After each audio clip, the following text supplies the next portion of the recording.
नमस्कार दोस्तों, मैं रजनी कुमारी हंस आप सभी का बहुत बहुत स्वागत करती हूँ अपने YouTube चैनल वशिष्ठ दर्पण में। आज हमारे साथ हैं डॉक्टर आचार्य हरिशंकर वशिष्ठ जी। दोस्तों, इससे पहले कि हम अपने कार्यक्रम को आगे बढ़ाएं, डॉक्टर साहब आपको नमस्कार। मेरा नमन है। आप अपने बारे में हमारे दर्शकों को बताइए कि क्या कुछ आपने हासिल किया है। सबसे पहले तो रजनी जी, मैं आपका बहुत बहुत शुक्रगुजार करूं कि आपने मुझे अपने इस मंच पर आमंत्रित किया जी।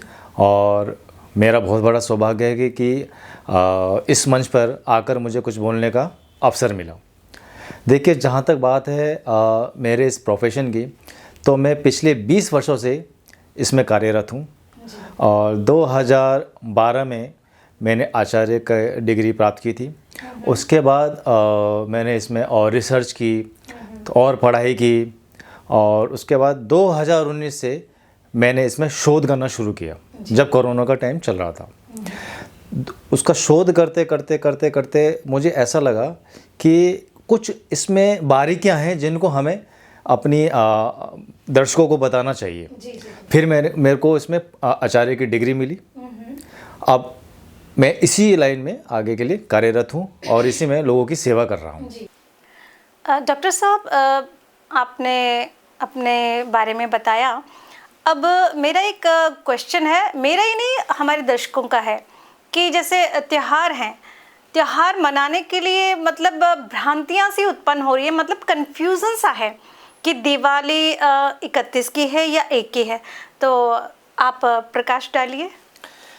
देखिए रजनी जी, हमारा जो दिवाली का त्यौहार मनाया जाता है वो कार्तिक मास की अमावस्या को मनाया जाता है। ठीक है। और इस बार जो कार्तिक मास की जो हमारी अमावस्या है वो 31 तारीख की शाम को 3:55 से शुरू हो रही है और वो रहेगी आपकी 1 नवंबर शाम 6:18 तक। और चूँकि आपको दिवाली पूजन के लिए अमावस्या की रात की आवश्यकता है। आपने कभी किसी से सुना कि अमावस्या के दिन पूजा करनी है? नहीं। सबसे आपने यही सुना होगा कि अमावस्या की रात को पूजा करनी है, दिवाली की पूजा करनी है। ठीक है। तो इसलिए इसमें कोई संशय नहीं है कि हमारी जो दिवाली के पूजन है या हमारी जो दिवाली मनाई जाएगी वो 31 तारीख की शाम को मनाई जाएगी जी। और उसका समय हो रहा है 3:55 से जी। ठीक है। डॉक्टर साहब, अभी तो आपने हमें ये बताया है कि दिवाली कब पड़ेगी, मतलब एक्चुअल में हम कब मनाएं, 31 को या 1 को। अब आप हमें ये बताइए कि शुभ मुहूर्त किस टाइम का है, मतलब थोड़ा सा प्रकाश डालें तो दर्शकों को भी आसानी हो जाएगी। जी देखिए, अब एक चीज़ तो बिल्कुल क्लियर हो गई है कि हमारी जो दिवाली का जो तारीख है वो 31 तारीख है और दिवाली उस दिन हमारी जो अमावस्या शुरू हो रही है वो 3:55 शाम से शुरू होगी। वो 1 नवंबर को शाम 6:18 तक रहेगी। ठीक है। अब बात करते हैं कि दिवाली के दिन पूजन का शुभ मुहूर्त क्या रहेगा। ठीक है। अब देखिए, जाहिर सी बात है कि हर इंसान चाहता है कि उसके घर में लक्ष्मी जी का स्थिर वास रहे। ठीक है। लक्ष्मी जी की हमेशा उसके ऊपर कृपा बरसती रहे। अब उसके लिए शुभ मुहूर्त चाहिए। अब उसमें शुभ मुहूर्त हमें कुछ देखना पड़ता है कि कौन कौन से लगन हमारे शुभ होते हैं। ठीक है। और उन शुभ लगनों में हमारा वृष लगन बहुत शुभ होता है और वृष लगन स्थिर लगन होता है और वृष लगन का जो स्वामी होता है वो शुक्र होता है और शुक्र का सीधा सीधा संबंध लक्ष्मी जी से होता है।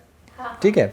तो हमारा उस दिन जो वृष लगन शुरू हो रहा है शाम को 6:25 से शुरू होगा और रात को 8:25 तक रहेगा जी। तो हमारा दिवाली का पूजन का शुभ मुहूर्त 31 तारीख की शाम को 6:25 से शुरू होके रात को 8:25 तक रहेगा जी। हाँ, लक्ष्मी की कृपा हम सब पर बरसती रहे, तो किस विधि से वो पूजन ऐसा करें जो महालक्ष्मी की कृपा उन्हें प्राप्त हो? देखिए रजनी जी, सबसे पहले तो आपको धनतेरस पड़ेगा और वो धनतेरस पड़ेगा आपको 29 तारीख को। ठीक है जी। तो आप 29 तारीख को प्यारे से छोटे से लक्ष्मी गणेश लेके आइए। ठीक है। फिर एक चौकी तैयार कीजिए। और लक्ष्मी जी के साथ सबसे बड़ी कंडीशन ये होती है कि उनको साफ़ सफाई बहुत ज़रूरी पसंद है, ठीक है। जब आप साफ़ सफाई कीजिए, चौकी लगाइए, लक्ष्मी गणेश जी को विराजमान कीजिए, ठीक है। और फिर उनका एक षोडश उपचार होता है। देखो, अगर आम आदमी की बात करूं तो उसको मालूम नहीं कि षोडश उपचार क्या होता है। षोडश उपचार का मतलब ये होता है कि उनको आह्वान करना, उनका पूजन करना, उनको धूप दिखाना, दीप दिखाना, उनको भोग लगाना, ये सारा षोडश उपचार होता है। अगर आप आम आदमी की बात करें तो आपको केवल श्री लक्ष्मी गणेश जी को जो धनतेरस के दिन आप लेके आते हैं, उनको एक चौकी लीजिए, उनके ऊपर उनको विराजमान कीजिए, उनको वहाँ पे उनका फूल चढ़ाइए, भोग लगाइए, आरती कीजिए, ठीक है। लेकिन इसमें कंडीशन है। देखिए, आप किसी भी देवी देवता की अगर पूजा कर रहे हैं ना, तो सबसे ज़रूरी होता है आपका भाव, कि आप किस भाव से कर रहे हैं। तो उसके लिए आपका भाव बहुत इंपॉर्टेंट है। आप बिल्कुल दिल से पूजा कीजिए, लक्ष्मी माता जी आपकी सुनेंगी, क्योंकि वो दिन ही लक्ष्मी माता का है। वो दिन ही लक्ष्मी माता आपको देने के लिए धरती पे आती हैं, ठीक है। तो आप उनका पूजन कीजिए, ठीक है। और लक्ष्मी माता को खीर का भोग लगाइए। लक्ष्मी माता को खीर का भोग बहुत पसंद है, ठीक है। और लक्ष्मी माता को खुशबू बहुत पसंद है। जब आप उनका चौकी तैयार करती है, वहाँ पे आसपास के माहौल में मतलब इस तरह से इत्र लगाइए, इत्र छिड़किए। और लक्ष्मी माता जी को कमल का पुष्प बहुत पसंद है, गुलाब का पुष्प बहुत पसंद है, तो कमल का पुष्प चढ़ाइए, उनको गुलाब के पत्तों से उनका श्रृंगार कीजिए। इसके साथ साथ आप श्री यंत्र ले सकते हैं। आप श्री यंत्र उनके सामने रखिए, चौकी पर लगाइए और श्री यंत्र का षोडश उपचार कीजिए। जैसा मैंने बताया, भोग लगाना, आह्वान करना लक्ष्मी माता जी का, ठीक है। क्योंकि लक्ष्मी माता जी ने स्वयं बोला है, श्री यंत्र उनका हृदय है। इसलिए अगर आप श्री यंत्र का लक्ष्मी जी के 108 नाम से अर्चन करते हैं गुलाब की पत्तियों से, तो लक्ष्मी जी बहुत प्रसन्न होती हैं।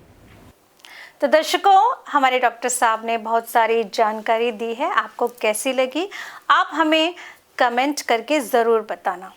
जो भी आपके क्वेश्चंस थे, हमने पूरी कोशिश की है कि आप लोगों तक उसके आंसर्स पहुंचाए जाएं।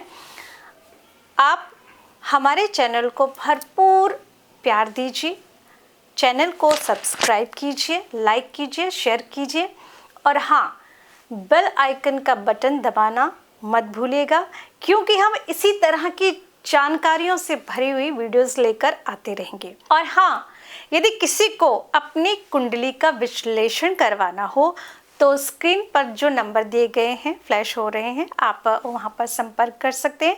हमारे डॉक्टर साहब आपकी कुंडली का विश्लेषण कर देंगे। तो डॉक्टर साहब, बहुत बहुत आपका धन्यवाद। आपने अपना कीमती समय हमें दिया।